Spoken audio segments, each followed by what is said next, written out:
Bonjour, je suis Marie Milor, psychologue praticienne, épouse et mère de famille.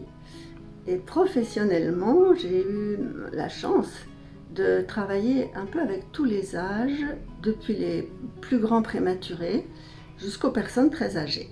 Ces personnes âgées m'ont donné un défi, m'ont dit un jour, et elles m'ont répété plusieurs fois: ce que nous vivons, vous le voyez, et c'est à vous de le dire ou de l'écrire, parce que nous voudrions que les gens sachent ce que nous vivons. Alors j'ai relevé le défi, et c'est comme ça qu'est né cet ouvrage, Des gens sans importance, petit récit du grand âge, paru chez MAM, que je remercie fortement à cette occasion de m'avoir permis de porter leurs paroles.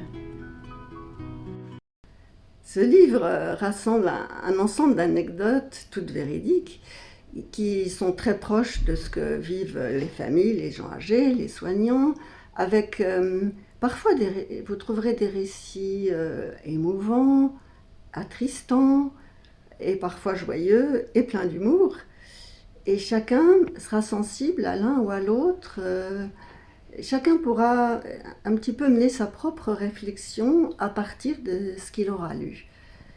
Et ce livre intéresse les proches et les soignants parce que je me suis dit, on ne parle pas du grand âge sans parler de ceux qui l'entourent. Et donc j'ai aussi interrogé les proches, les soignants très très très divers, d'aides-soignantes à médecins, à pompiers, à pharmaciennes. Et donc vous trouvez dans le livre une soixantaine de petits récits de personnes âgées principalement, mais également de ceux qui les entourent. Alors sur ce sujet, nous devrions même souhaiter, demander, réclamer que l'État fasse ce qu'il faut, ainsi que les institutions, pour une meilleure prise en charge, une meilleure compréhension des personnes âgées. Mais en attendant ça, chacun peut très bien faire son petit possible.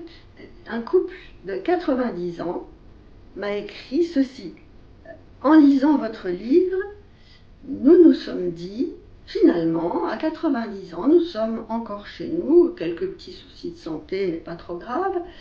Eh bien, puisque nous avons cette chance, nous allons aller rendre visite dans les EHPAD et même chanter pour les personnes plus âgées ou du même âge qui n'ont pas notre chance. De son côté, Yves Duteil, qui a eu la gentillesse de préfacer mon ouvrage, disait, c'est lui qui a suggéré le titre parce que c'est en rapport avec sa chanson qui se termine par: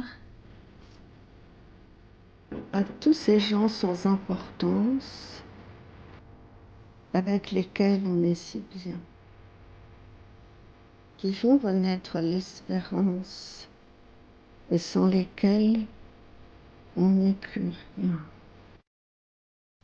Bonne lecture et rendez-vous au Salon du Livre à Dijon le 6 décembre.